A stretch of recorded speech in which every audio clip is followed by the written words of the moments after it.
ग़ज़वा खंदक के दौरान आंधी ने तारीख़ इस्लाम का रुख मोड़ दिया।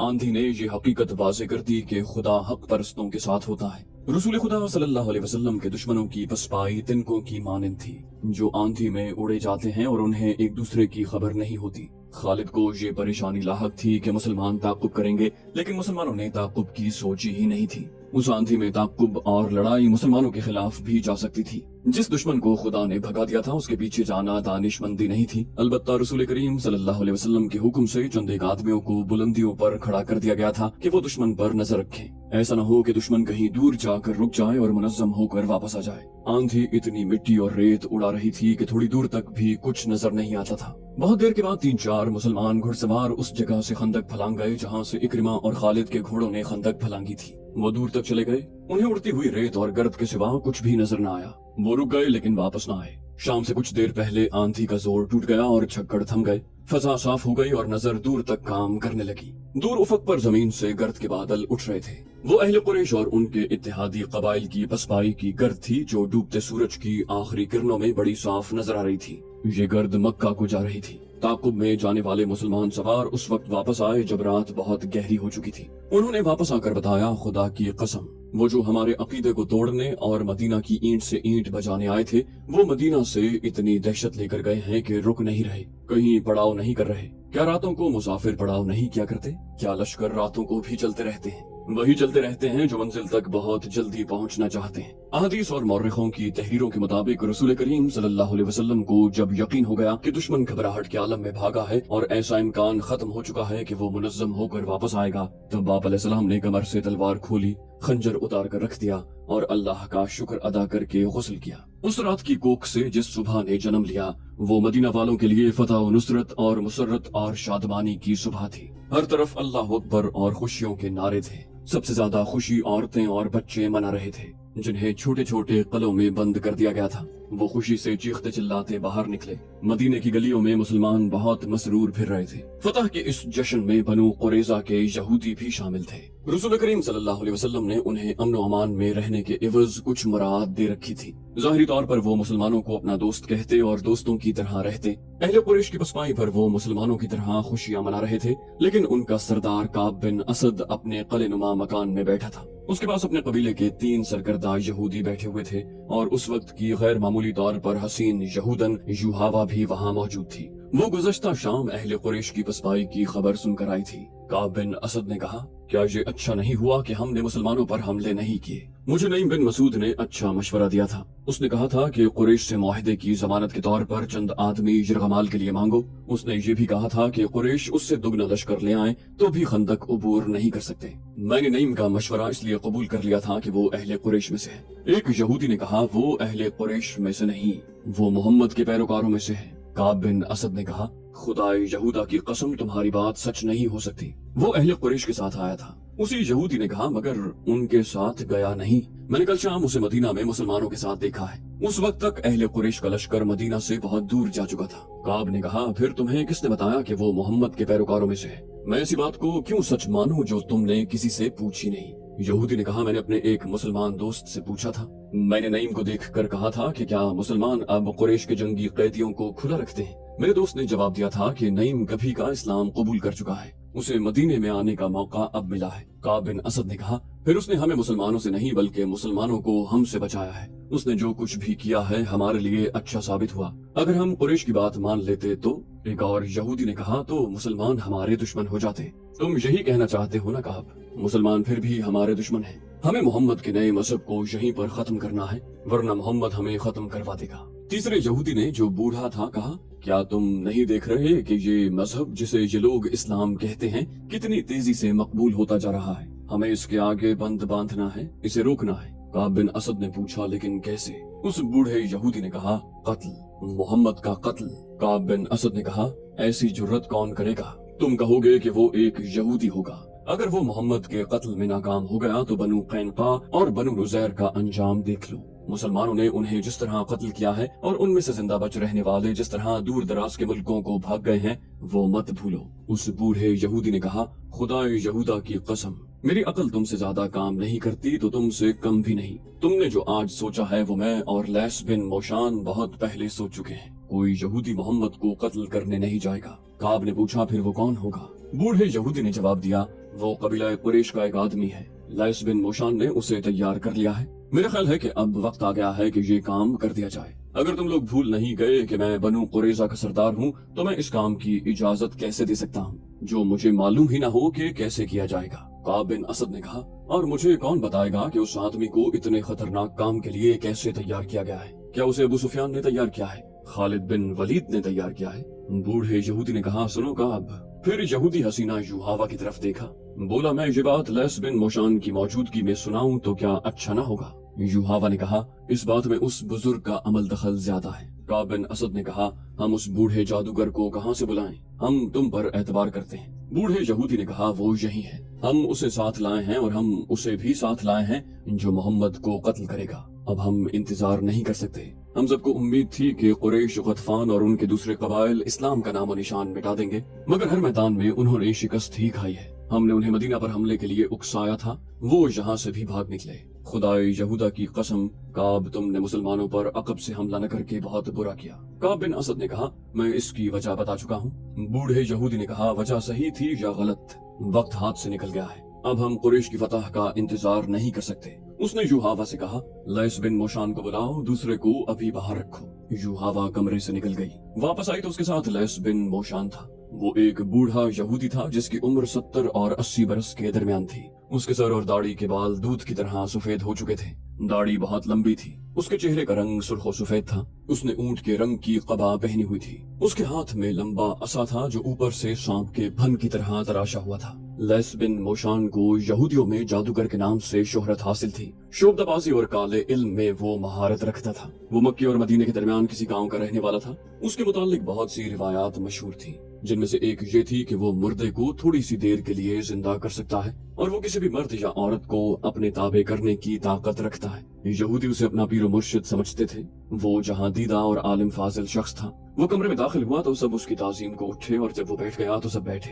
काब बिन असद ने कहा, खानदान मोशान की अजमत से कौन वाकिफ नहीं? खुदाए यहूदा की कसम, हम में से कोई भी आपको यहाँ बुलाने की जरूरत नहीं कर सकता। युहावा शायद आपको ले आई है। लैस बिन मोशान ने कहा, मैं पैगंबर नहीं हूँ काब बिन असद। मैं ये खूबसूरत अल्फाज सुनने का आदी नहीं और ताजीम और एहतराम का वक्त भी नहीं। कोई न बुलाता तो भी मुझे आना था। तुम लोग अपने फर्ज की अदायगी में बहुत वक्त जाया कर चुके हो। तुमसे ये लड़की अच्छी है जिसने वो काम कर लिया जो तुम्हें करना चाहिए था। काब बिन असद ने कहा, मुअज़्ज़िज़ मोशान, हमने अभी उस इंतहाई इक़दाम की नहीं सोची थी। अगर हम मोहम्मद के कत्ल जैसा खौफनाक इरादा करते भी तो युहावा को इस्तेमाल न करते। हम इतनी खूबसूरत और जवान लड़की को इस्तेमाल नहीं कर सकते। लैस बिन मोशान ने कहा, क्यों नहीं कर सकते?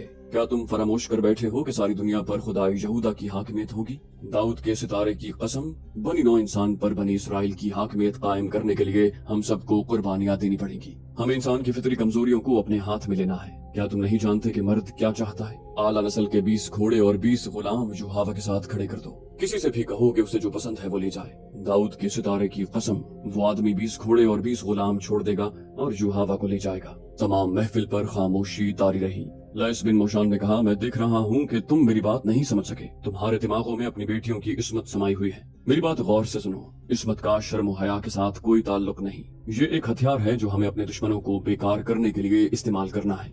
बदी क्या है, नेकी क्या है, मैं जानता हूँ। तुम मुझे क्या जवाब दोगे? ये जवाब सही होगा, लेकिन जब दुनिया के कोने कोने तक यहूदियत को पहुंचाने की बात करोगे तो बदी और नेकी के मानी बदल जाएंगे। मोहम्मद बुराई और बदी को खत्म कर रहा है। हमें बुराई और बदी पैदा करनी है, मगर हम खुद बुरे और बदकार नहीं होंगे। अगर तुम रूए जमीन पर फैली हुई नस्ल इंसानी को अपनी गुलामी के जहन्नम में डालना चाहते हो तो गैर यहूदियों को जन्नत दिखाओ। उन्हें जन्नत की हूरें दिखाओ। उन्हें मीठी शराब पिलाओ। ये लोग बदमस्त हैवान हैं, उनमें और ज्यादा हैवानियत पैदा करो। ये मत सोचो कि अच्छा क्या है और बुरा क्या है। ये देखो कि यहूदियत की हाकिमियत के लिए क्या अच्छा है, खा वो बुरा ही हो। फिर उसने युहावा की तरफ देखा और कहा, इन्हें बताओ युहावा, इन्हें समझाओ। युहावा के होंठों पर मुस्कुराहट आ गई और उसने एक कहानी सुना दी। वो बोली, ये कहानी चंद माह पहले मक्का से शुरू हुई थी। युहावा ने शर्म हिजाब के बगैर सबको सुनाया कि वो कुरैश के 3 नामवर सालारों खालिद, इक्रिमा और सफवान को अपने हुस्न जवानी के तिलिस्म में अलग अलग गिरफ्तार करना चाहती थी। उसने उन्हें आपस में टकराने की सोची थी, लेकिन उनमें कोई भी उसके हाथ न आया। उसने ये भी सोचा था कि वो तीनों के दिलों में अपने सरदार अबू सुफियान की नफरत पैदा कर देगी। युहावा ने कहा, लेकिन खालिद पत्थर साबित हुआ। उसने मुझे धुतकारा नहीं, लेकिन वो दिलचस्पी भी जाहिर न की जिसकी मुझे तवक्को थी। मेरा ख्याल है इकरिमा और सफवान पर खालिद का ही असर है। ये तीनों जंगो जदल के दिलदादा हैं, इसके सिवा कुछ सोचते ही नहीं। युहावा मायूस न हुई, उसने अपनी कोशिशें जारी रखी। खालिद से उसने तवज्जो जल्द ही हटा ली, क्योंकि उसके दिमाग में यही एक सौदा समाया था कि मुसलमानों को मैदान में शिकस्त देनी है और रसूल अकरम सल्लल्लाहु अलैहि वसल्लम को मैदान जंग में या जंगी कैदी बनाकर कत्ल करना है। एक रोज युहावा मक्के से 4 मील दूर एक गांव में गई और दिन के पिछले पहर वहां से वापस चली। उसके साथ 2 लड़कियां और 3 आदमी थे। वो सब यहूदी थे और 2 घोड़ों वाली गाड़ी पर सवार थे। अभी आधा रास्ता भी तय नहीं हुआ था कि सहराई आंधी आ गई जो रेत के टीलों को उड़ा ले जाती है। एक तो उसकी रफ्तार इतनी तेज होती है कि तनोमंद आदमी भी पांव जमा कर खड़ा नहीं रह सकता। अगर जिस्म का कोई हिस्सा नंगा रह जाए तो रेत इतनी जोर से टकराती है कि खाल उतरती महसूस होती है। ऊंट घोड़े बेकाबू होकर भाग उठते हैं। अचानक रेत की एक दीवार जो जमीन से आसमान तक पहुंची हुई थी बड़ी तेजी से आई और उन यहूदियों की घोड़ा गाड़ी को उस दीवार ने निगल लिया। फजा लाल हो गई। रेत के थपेड़े इतनी जोर से पड़ने लगे जैसे बहरी तूफान में मौजें उठ उठ कर कश्ती में पड़ती हैं और कश्ती को पटकती हैं। टीले जड़ों से उखड़ने लगे। सहराई आंधी में रुककर खड़े हो जाना बहुत ही खतरनाक होता है। रेत इस तरह जिस्म से टकराकर वहीं इकट्ठी होने लगती है जैसे कोई बेलचे से रेत फेंक रहा हो। कुछ देर के बाद वहाँ रेत की ऊंची ढेरी बन जाती है और उसमें एक इंसान दफन होता है, मगर वो जिंदा रह नहीं सकता। युहावा ने सुनाया, बोली आंधी हमारे पहलू की तरफ से आई थी। घोड़े रेत से लदे हुए झक्कड़ बर्दाश्त न कर सके और बेलगाम हो गए। उन्होंने अपना रुख आंधी के रुख के मुताबिक कर लिया और सरपट दौड़ पड़े। आगे छोटे बड़े गड्ढे आ गए। घोड़ा गाड़ी बड़ी जोर से उछलती डोलती और बेलगाम घोड़ों के रहमो करम पर उड़ी जा रही थी। गाड़ी के अंदर इस कदर रेत आ रही थी कि अपना आप भी नजर नहीं आता था। एक जगह गाड़ी के एक तरफ के पहिए गड्ढे में चले गए, जहाँ दूसरी तरफ के पहिए ऊंची जगह चढ़ गए। गाड़ी एक तरफ से इतनी ऊपर उठ गई कि उसका पहलू के बल गिरना यकीनी था, लेकिन गाड़ी न गिरी। उसे इतना सख्त झटका लगा कि मैं जो उस तरफ बैठी थी लुढ़क कर बाहर जा गिरी। गाड़ी आगे निकल गई और मैं कलाबाजियां खाती गई। संभल कर उठी और अपने साथियों को पुकारा, मगर आंधी के सन्नाटों और उसकी चीखों में अपनी आवाज मुझे भी मुश्किल से सुनाई दे रही थी। मेरे साथ गाड़ी में जो बैठे थे उन्होंने शायद मुझे गिरते नहीं देखा। अगर देखा था तो उनमें से किसी में इतनी हिम्मत न थी कि मेरे पीछे कूद आता ताकि मैं तनहा न रहती। मैं इतनी खौफजदा कभी नहीं हुई थी और मैं ऐसी खौफनाक आंधी में भी कभी नहीं फंसी थी। आंधी में कुछ नजर नहीं आता था। मेरे नीचे कोई रास्ता नहीं था। मुझे ये भी मालूम था कि घोड़े सही रास्ते से हटकर न जाने गाड़ी को किस तरफ ले आए थे। मैं चेहरे पर कपड़ा डाले आंधी के रुख में जा रही थी। पाँव जमते नहीं थे। युहावा को आंधी धकेलती ले जा रही थी। अचानक आंधी की चीखें बहुत ही बुलंद और डरावनी हो गईं। युहावा पहले नीचे गई। वो घाटी थी जब वो आंधी के जोर पर उतर गई। फिर वो एक दीवार से टकराई। ये रेतली मिट्टी की दीवार थी। युहावा उस पर हाथ रख रख कर आगे चलती गई। ये नशीबी जगह थी जिसमें मिट्टी के टीले और टुंड-मुंड से सहराई दरख्त भी थे। यहाँ आंधी की चीखें ऐसी हो गई थी जैसे बहुत सी औरतें चीख चिल्ला रही हों। बाज चीखें आंधी की लगती ही नहीं थी। ये इंसानों की भी नहीं लगती थी। वो चुड़ैलों या दरिंदों की मालूम होती थी। ये यहूदी हसीना जो अपने आप को निडर और दलेर समझती थी खौफ से रो पड़ी। वो जानती थी कि आंधी थम जाएगी, लेकिन वो ये भी जानती थी कि किसी के हाथ चढ़ गई तो वो उसे उसके घर नहीं अपने घर ले जाएगा, और ये भी हो सकता था कि कोई उसे खराब करके कत्ल कर जाए। रात आ रही थी। भेड़ियों का खतरा अलग था। कोई और खतरा न होता तो ये खतरा मौजूद था कि वो मक्के के रास्ते से भटक आई है। सहरा में रास्ते की तलाश नामुमकिन होती है। भटके हुए मुसाफिर का अंजाम मौत होता है। वो थकन से नहीं प्यास से मरता है। उसे ऊंट के बड़बड़ाने की आवाज आई। उसकी दहशत जदगी बढ़ गई, लेकिन उसे आंधी की आवाज समझकर उसने दिल को तसल्ली दी। उसे कुछ भी नजर नहीं आ रहा था। वो मिट्टी की दीवार पर हाथ रख रख कर जा रही थी। ये दीवार बहुत बड़ा टीला था जो आगे जाकर घूम गया। ऊंट की आवाज एक बार फिर सुनाई थी। अब ये आवाज बहुत करीब से आई थी, इतनी करीब से कि युहावा रुक कर पीछे हट आई। अब उसे शक न रहा, ये ऊंट की ही आवाज थी। ऊंट अकेला नहीं हो सकता था। 2-3 आदमियों का वहाँ होना जरूरी था। ये आदमी उसके हमदर्द तो नहीं हो सकते थे।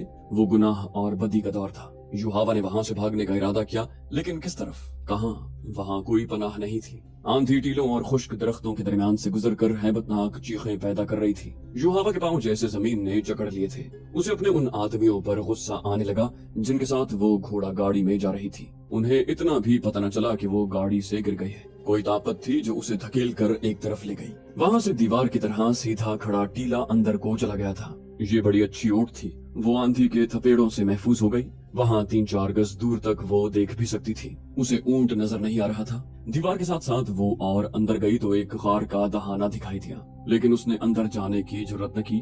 वो रुक गई। उसे एक आदमी की आवाज सुनाई दी, अंदर आ जाओ। बाहर क्यों खड़े हो भाई, अंदर आ जाओ। युहावा की बेख्तियार चीख निकल गई और वो पीछे को दौड़ी।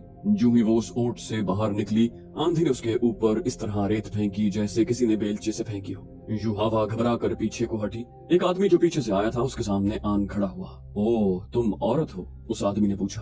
अकेली हो? तुम अकेली नहीं हो सकती। युहावा ने अपना चेहरा ओढ़नी में छुपाकर कहा, मेरे साथ 4 आदमी हैं। उनके पास घोड़े हैं, तलवारें और बर्छियां भी। उस आदमी ने कहा, कहाँ हैं वो? तुम उनसे अलग होकर इधर क्यों आई हो? उन्हें इधर ले आओ, बड़ा अच्छा गार है, हम सब आसानी से इसमें बैठ सकेंगे। युहावा वहाँ से न हिली। उस आदमी ने उसे 3 बार कहा कि वो उन आदमियों को साथ ले आए, लेकिन युहावा की जबान बंद हो गई। उस आदमी ने झपटा मारकर युहावा की ओढ़नी खींच ली। तुम उस यहूदी की बेटी नहीं हो? उस आदमी ने पूछा और युहावा के बाप का नाम लेकर बोला, तुम अकेली हो? युहावा ने रोती हुई आवाज में कहा, हाँ मैं अकेली हूँ, मुझ पर रहम करो। युहावा ने उसे बता दिया कि वो यहाँ किस तरह पहुंची है। उस आदमी ने कहा, मेरे साथ आओ, और युहावा का बाजू पकड़कर उसे अपने साथ ले चला। युहावा ने कहा, जरा रुको, तुम कितने आदमी हो? क्या तुम मुझ पर रहम नहीं करोगे? तुम कबीला कुरैश के आदमी हो शायद। उस आदमी ने कहा, मैं अकेला हूँ और मेरा कबीला कुरैश ही है, मैं तुम पर रहम ही कर रहा हूँ। युहावा ने कहा, मैंने तुम्हें मक्के में अक्सर देखा है, तुम्हारे नाम से मैं वाकिफ नहीं। मैं जरीद बिन मुसय्यब हूँ, मेरे साथ आओ। युहावा ने कहा, फिर तुम मुझे घर तक पहुंचा दोगे? मैं तुम्हें नाराज नहीं करूंगी। ऊंट जिसकी आवाजें युहावा ने सुनी थी वो जरीद बिन मुसय्यब का था, जो बाहर ही कहीं बैठा हुआ था। जरीद युहावा को गार में ले गया। जरीद दराज कद, गठे हुए जिस्म और दिलकश चेहरे मोहरे वाला जवान था। उसने गार में ले जाकर युहावा को पानी पिलाया और एक थैली उसके आगे रख दी जिसमें खजूरें थी। जरीद ने कहा, खामोशी से बैठी रहो, आंधी का जोर टूट रहा है, मैं तुम्हें घर पहुंचा दूंगा। तो दोस्तों, ये थी हमारी आज की एपिसोड। उम्मीद करते हैं आपको हमारी एपिसोड पसंद आई होगी। जाने से पहले इस वीडियो को लाइक, शेयर और कमेंट करना मत भूलिए, और अगर आप हमारे चैनल पर नए हैं तो इसे सब्सक्राइब कीजिए और बेल आइकन पर क्लिक कीजिए ताकि आपको तमाम वीडियोस फौरन मिलती रहें। अगली वीडियो तक के लिए अपना ख्याल रखिए। अल्लाह हाफिज।